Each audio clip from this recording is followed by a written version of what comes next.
अष्टांग योग, जिसके माध्यम से लोग सारे दुखों को पार हो जाते हैं। अष्टांग योग जो मुक्ति का साधन है, जिसके माध्यम से हम मोक्ष को प्राप्त होते हैं। अष्टांग योग जिसे धारण करने से हमारे शरीर के सातों चक्र जागृत हो जाते हैं। अष्टांग योग जिससे हमें ईश्वर की प्राप्ति होती है। अष्टांग योग का इतना महत्व योग दर्शन में आखिर क्यों है और इसे हम अष्टांग योग क्यों कहते हैं? आइए इन सब विषयों पर थोड़ा विस्तार में जानने का प्रयास करते हैं। तो समय नष्ट किए बिना चलिए आरंभ करते हैं। नमो नमः। मैत्रेय वाणी इस YouTube चैनल पर मैं मैत्रेय कश्यप आपका हार्दिक स्वागत करता हूं। और वीडियो आरंभ करने से पहले युवा संघ समूह के अध्यक्ष हमारे प्रिय भाई कार्तिक भाई को मैं तहे हृदय से आभार व्यक्त करना चाहता हूं, क्योंकि उनके सहायता करने मात्र से ही मैं ये वीडियो बना पा रहा हूं। उन्होंने मुझे योग दर्शन नामक एक पुस्तक दिया है, जिसे पढ़ने के बाद मैंने सोचा कि क्यों ना अष्टांग योग के विषय में कुछ बातें आप तक भी साझा की जाए। और मैं आपको बता दूं कि आज का हमारा टॉपिक होगा यम। बाकी का जो 7 अंग है वो हम फिर कभी चर्चा करेंगे।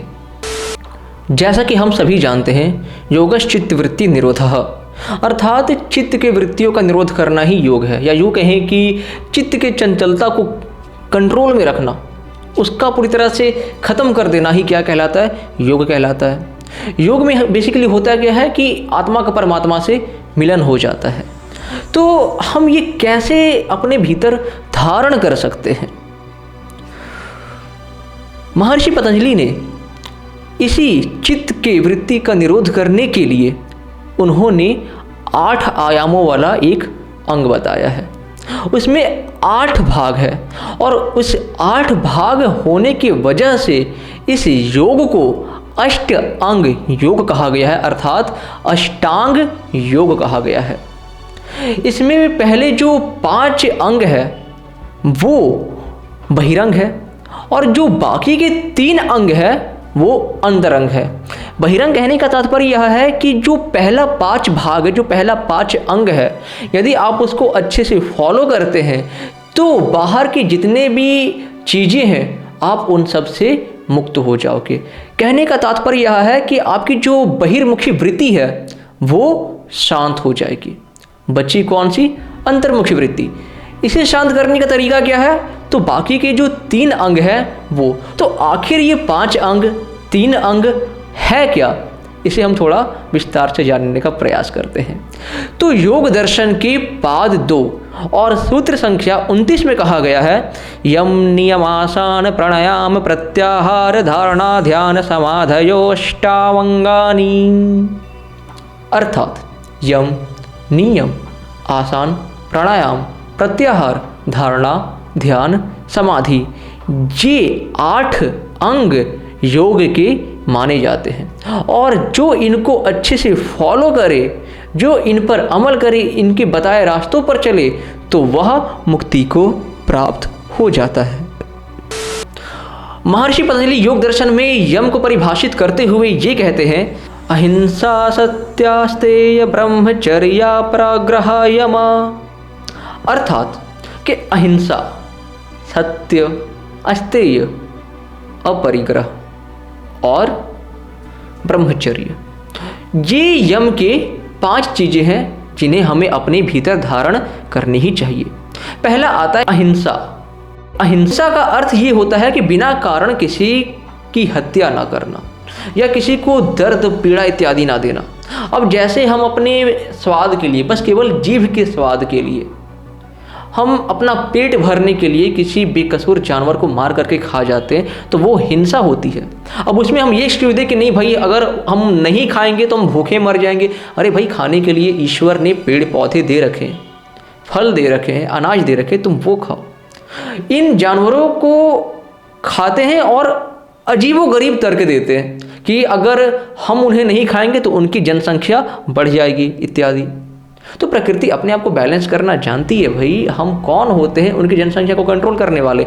और देखा जाए तो कहीं ना कहीं हम ही ब्रीडिंग करवाते हैं, ठीक है। पोल्ट्री फार्म में ना जाने कितने मुर्गियों का पालन करते हैं, उनकी जो संख्या है वो बढ़ाते हैं इत्यादि। जो अंडे हैं तो उनका प्रोडक्शन लेवल बढ़ा देते हैं और फिर कहते हैं कि अगर हम लोग नहीं खाएंगे तो इनकी जनसंख्या बढ़ जाएगी, लेकिन वास्तविकता यह है कि हम ज़बरदस्ती इनकी जनसंख्या बढ़ा रहे हैं अपनी पूर्ति के लिए। तो ये सही नहीं है। किसी को मारकर खाना अच्छी बात बिल्कुल नहीं होती है। यदि कोई आपको मारकर खा जाए तो दिक्कत है ना भाई, आप मर जाओगे, लोग रोएंगे आपके लिए। कुछ लोग रोएंगे, सारे लोग नहीं, कुछ लोग रोएंगे जो आपसे प्यार करते हैं। तो जैसे उनको पीड़ा होती है ना, वैसे उनके परिवार वालों को भी पीड़ा होती है। तो बिना कारण किसी की हत्या ना करना।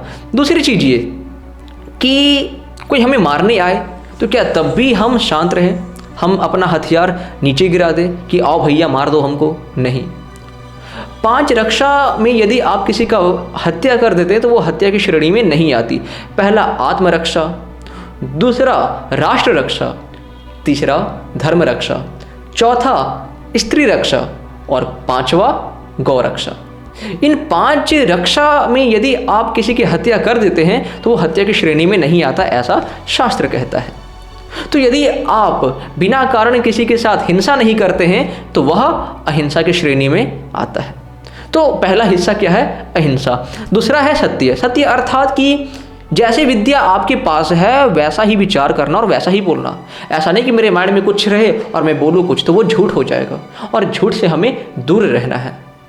यदि मैं गायत्री मंत्र पढ़ता हूँ तो हमें उसकी ही बात को लोगों तक पहुँचाना है। ऐसा नहीं कि मैं गायत्री मंत्र पढ़ूँ, अपनी आत्मा की उन्नति करूँ और दूसरों को मैं गलत बातें बताता फिरूँ। ये अधर्म है, ये सही चीज़ नहीं है। तो हमें हमेशा सत्य का साथ देना चाहिए। तीसरा है अस्तेय। अस्तेय अर्थात चुर प्रवृत्ति का ना होना। चोर प्रवृत्ति का ना होने का अर्थ ये है कि मन में चोर रहता है लोगों की। फॉर एग्जाम्पल कि लोग क्या करते हैं, तरबूज तोड़कर ले आते हैं, उसमें लाल रंग मिला देते हैं और वही मार्केट में बेच देते हैं और कहते हैं कि भैया ये लाल रंग का तरबूज है, लाल लाल है, खा लो मज़ा आ जाएगा। अब जो भोले भाले लोग हैं वो क्या करते हैं, खरीद कर खा लेते हैं। लेकिन उनके साथ क्या हुआ? ठगी हुआ। दुकानदार ने क्या किया? उनको ठग लिया। तो यहाँ पर दुकानदार ने क्या बुद्धि लगाई? चोर प्रवृत्ति का वो यहाँ पर हो जाता है जो उसने दिमाग लगाया। चोरी का मतलब सिर्फ यही नहीं कि कोई नहीं है, चलो ये उठा लेता हूँ, वो उठा लेता हूँ, ये चोरी कर लेता हूँ, वो चोरी कर लेता हूँ। यदि आप किसी को किसी भी प्रकार से ठगते हैं तो वह अस्तेय के अंतर्गत आता है। उसके बाद आते हैं ब्रह्मचर्य। ब्रह्मचर्य अर्थात ब्रह्म जैसी चर्या। ब्रह्मचर्य के अंतर्गत हमें क्या करना चाहिए भाई? तो सबसे पहले हमें अपने वीर्य की रक्षा करनी चाहिए, क्योंकि वीर्य एक ऐसी धातु है जो बहुत मुश्किल से बनते हैं हमारे शरीर में। और कुछ लोग क्या करते हैं, 5 मिनट के मज़े के लिए उसका नाश कर देते हैं। अब कुछ डॉक्टर्स, कुछ यूट्यूबर्स ये कहते हैं कि भाई वो डेली बनता है तो आप डेली बर्बाद करो, कोई दिक्कत नहीं है, आज आपने वीर्य नाश किया है कल फिर से बनेगा। अरे भाई, वीर्य बनने का जो प्रोसेस है बहुत ही लंबा है। कुछ डॉक्टर्स ये भी मानते हैं कि 100 बूंद खून के बराबर 1 बूंद वीर्य होता है। मतलब ऐसा मैं सिंबलाइज करने की कोशिश कर रहा हूँ। मतलब जो वीर्य है वो इतना ज़्यादा कीमती धातु होता है, लेकिन लोग बहाने से पहले सोचते नहीं है और फिर वो क्या हो जाते हैं, अंदर से खोखला हो जाते हैं, दिमाग उनका बुद्धि भ्रष्ट हो जाती है, सोचने समझने की शक्ति कम हो जाती है, कोई भी कार्य वो ठीक से कर नहीं पाते हैं, आए दिन वो बीमार होते रहते हैं। और ये सब का कारण क्या है? ब्रह्मचर्य का नाश करना। यदि आप ब्रह्मचर्य का नाश करेंगे तो आप अनेक रोग से ग्रसित रहेंगे। इसीलिए हमेशा आप वीर्य की रक्षा करें। दूसरा, आप ऐसे ब्रह्मचर्य का पालन कर सकते हैं कि आपको नित्य दिन सुबह उठना है, प्रातःकाल या संभव हो तो ब्रह्म मुहूर्त में उठें। मतलब रात्रि के जो 8वें पहर होते हैं, आखिरी पहर होते हैं, आप उनमें उठें। उसके बाद उठने के बाद आप शौच आदि करें और ईश्वर का ध्यान करें और जो धर्म है उसके अकॉर्डिंग चले। तो इस तरह से आप ब्रह्मचर्य का पालन कर सकते हैं। उसके बाद आता है अपरिग्रह। अपरिग्रह कहने का अर्थ यह है कि आवश्यकता से अधिक संशय न करना किसी भी चीज़ का। जैसे यदि मेरे पास 2 किताब इनफ है मेरे लिए, ठीक है, वैसे विद्या तो अनंत है, जितनी विद्या बटोर लो कम है, बट अगर मेरे पास जहाँ मेरी सिलेबस है अगर उसके लिए मुझे 2 किताबों की ही आवश्यकता है तो 2 ही रहनी चाहिए। ये नहीं कि मैं शो ऑफ करने के लिए पूरी की पूरी जो लाइब्रेरी है वही खरीद लूँ और उसका कोई इस्तेमाल भी ना करूँ, ठीक है। फॉर एग्जाम्पल कि अगर मैं कोई किताब ला करके रखता हूँ और उसका नहीं पढ़ता हूँ तो वो किताब का अनादर करना हुआ, समझ रहे हो ना। अगर मेरे पास 4 सेट कपड़े हैं और उतने की ही आवश्यकता है तो मुझे उतना ही रखना है। ये नहीं कि शो ऑफ करने के लिए मैं बहुत सारी जो कपड़े हैं वो खरीद लूँ और घर भर दूँ और उनका कोई ठीक से मैं उपयोग भी ना कर सकूँ। तो अब परिग्रह का इसीलिए करना है कि ताकि आप कुछ भी फालतू चीज़ें संग्रहित ना करें, उतना ही रखें जितनी की आवश्यकता है। तो ये हमने जाना आज यम के बारे में। और ये जो यम है, यदि आप इसे अपने भीतर धारण करते हैं, मतलब इसके जो 5 हिस्सा, जो 5 भाग मैंने आपको बताया है, आप उसे अपने जीवन में उतारते हैं, तो इससे ना केवल आपका कल्याण होगा बल्कि इससे समाज की भी उन्नति होगी।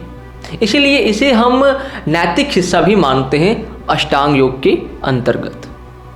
यदि आपको ये वीडियो अच्छी लगी हो तो प्लीज़ कमेंट करके जरूर बताना, और बुरी लगी हो, आपको लगता है कि कुछ बातें छूट गई है, तो आप वो भी बता सकते हो कमेंट सेक्शन में। मुझे अच्छा लगेगा और इससे हमारी भाईचारा बढ़ेगी, जैसे मैं हमेशा कहता हूँ। और ये वीडियो आप शेयर जरूर करें, क्योंकि शेयर करने से होगा ये कि ये जो ज्ञान है ये आप तक सीमित ना रह करके बाकी लोगों तक भी जाएगा। और अच्छी लगी भाई, बहुत बहुत धन्यवाद। अब समय आ गया है आपसे विदा लेने का, और मिलेंगे अगली वीडियो में अष्टांग योग के दूसरे पड़ाव पर।